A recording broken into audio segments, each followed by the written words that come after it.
Bawat sungkat ka ba'y nakagamot ng pagmamahalan? Kung hinayang lumaban para sa katarungan, sa ganun kaya rin ba natin ipaglaban ang ating pagmamahal?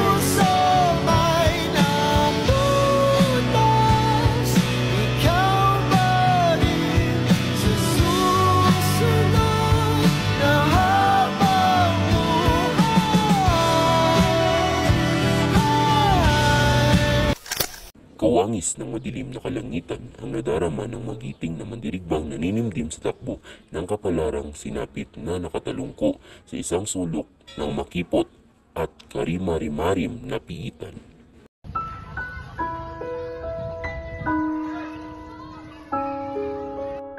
Nung saklap na mapilit sa kulungang malupit, ito ay silid ng kalungkutang tila kailan lamang kasama ko si Ama. Timujin, bilisan mo na riyan! Kailangan na natin magmadali. Malayo ang ating lalakbayin. Kailangan wag tayo magpatay-patay. Mahalaga ang ating sasadyain. Ako pa nagmamadali, sinasabing malaga ating sadya sa ating pupuntahan. Ano ba yon? Ika'y 9 na taong gulang na at sa edad mo yan, Timujin, ay dapat ka nang pumili ng iyong mapapangasawa.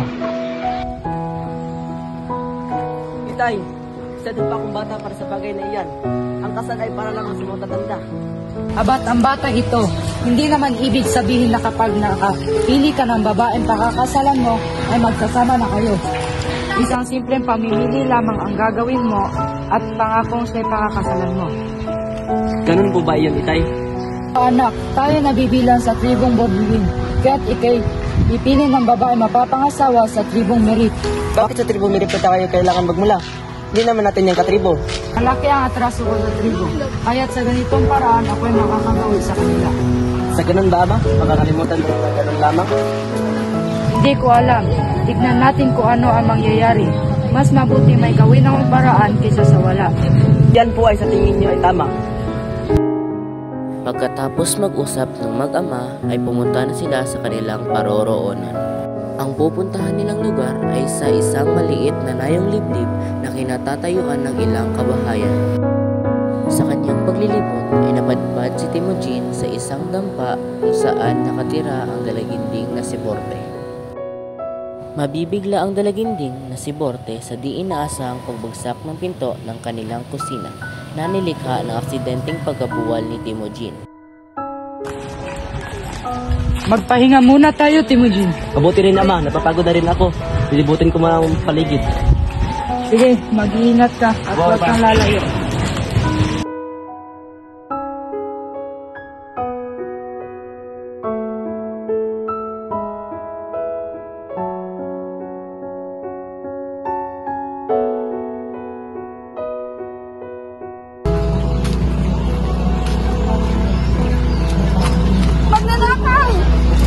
Huwag kang sumigaw, wala akong gagawin sa'yo na masama.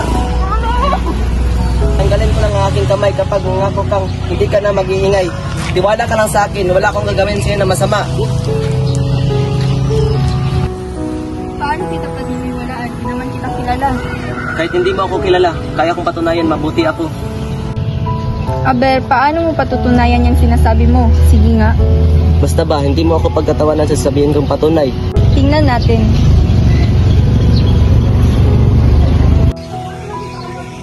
Anong ngiti-ngiti mo riyan? Sabi mo hindi ako tatawa. Ikaw lang pala ang tatawa. Ito na, handa ka na ba? Kanina pa, ang bagal mo naman.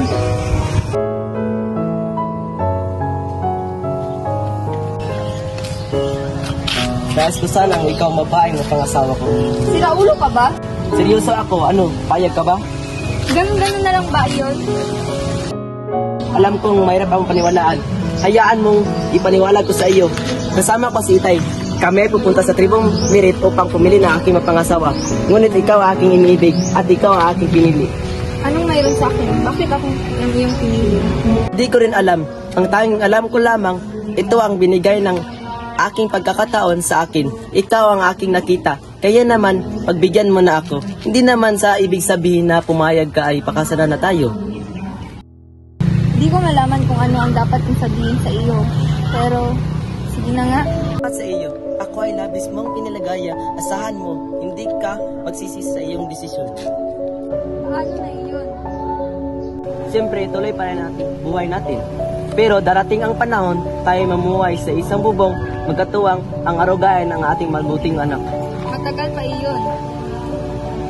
Oo, pangako, babalikan kita ng 5 taon. Halika, punta natin si Ama.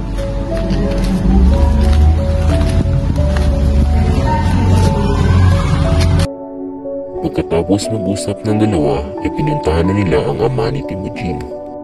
Magkahawak kamay na naglalakad sina Timujin at Morte sa paghahanap ng amang si Yusuke na kanilang makikita na nakatunghay sa ilog.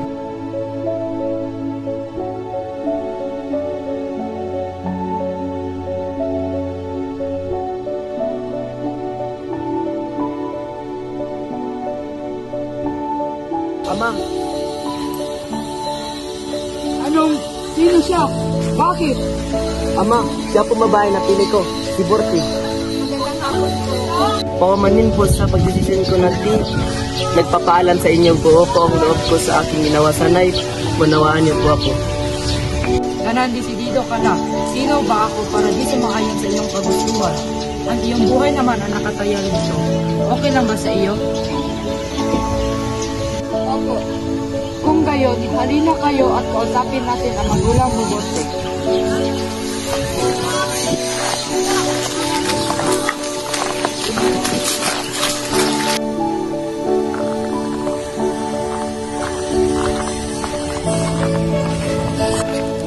Ang iyong anak na si Borte ay napili ng aking anak na si Timujin para pakasalan pagkatapos ng 5 taon. Hihingi sana ako ng permiso kung pagayag ba kayo sa usapang ito. Ngunit nakakabata pa nila para dyan. At bakit naman ako? Aking mahal, sumang-ayon ka na sa usapan na to. At isa pa, hindi pa naman yun magaganap sa susunod na 5 taon pa. Sasang-ayon ako sa usapan na to, ngunit makapaghintay ba ang iyong anak upang makasalan ito? O sige, maraming salamat at aalis sa kami ng anak ko.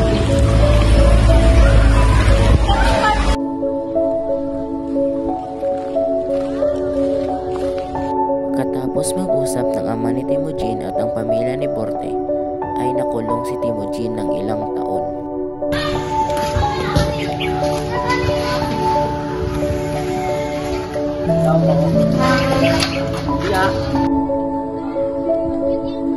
Dahil sa ilang taong pagkakakulong ni Timujin, hindi niya lubos maisip na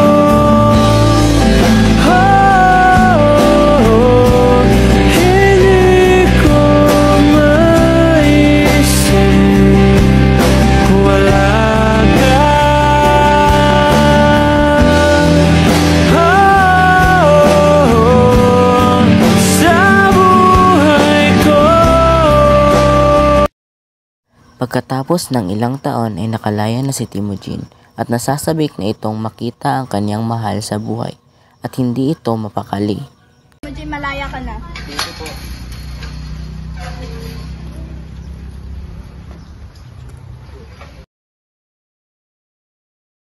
Kailanman pangako di magkalayo.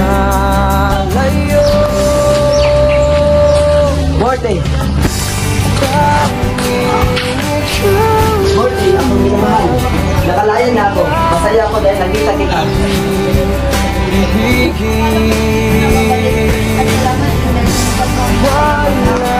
Salamat din. Dahil nakita ka ng 5 taon. Hindi tayo nagkita.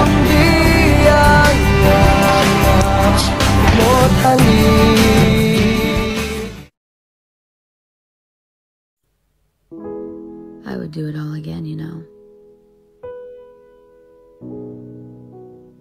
And I really do mean that. I could live this life with you over and over again. Or even one day, exactly the same as before, and never grow tired of you. Not once. People say it comes out of nowhere, that you'll find them when you're not looking. I always laughed at the cliche, at the idea that it would ever be me, to be blindsided in all the best ways. And maybe this is just the beginning, but you don't feel new to me. You feel like home.